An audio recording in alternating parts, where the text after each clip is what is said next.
Hi guys! Now is February 3, 2026, Tuesday. Guys, sa video ko to, i-reflex ko ang t-shirt ko. Oh. Ang disenyo niya, ang accent niya, Paris. Kaki siya, pero may color, sa link ko, may choices doon. May color black, may color white, may color kaki. So, kung isa ang bibili natin guys, 98 pesos, tapos may shipping fee siya. Pero kung tatlo ang bibili natin, free shipping siya. So, ang binili ko, tatlo talaga. Color black, color white, at color khaki. So, ito ang sinuot ko ngayon. Yun, nasuot ko na ang dalawa.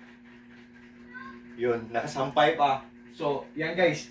So, guys, XL ang sinuot ko. Ang height ko is 5.7 and 1/2. Ang ganda ng quality nito. Kung interesado kayo, just trust me, just click my link and just try guys. Subukan nyo lang guys. Ang ganda guys. Oh, ang ganda. Dry fit siya guys oh.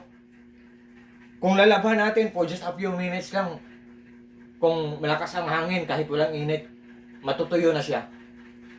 So, easy to use, easy to wash, and for just only in a few minutes guys, maano na siya, madadry na siya. So, ang dali lang. So, less hassle siya na t-shirt, di ba? Kasi dry fit siya. So, easy to use, easy to wear, easy to wash, di ba? Di ba guys? Ang may red guys, di ba? Ang dali-dali lang gamitin. Can't you see guys? Can you imagine? Isn't it amazing? Isn't it surprising? Isn't it exciting guys? Di ba? Ang mura lang po, just only in low price lang. So, what can you say guys? What do you think? You like it or not guys? Di ba? Oh, Paris, Eiffel Tower, the 3 stories. The 3 stories, Tall Tower. Alam ko yung meaning ng Eiffel Tower eh.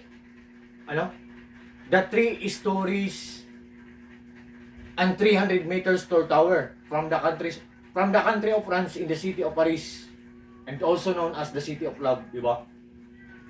Yun. Alam ko yun. Alam ko yun. Nagbabasa ako nun.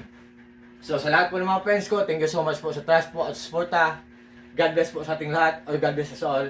And that's all.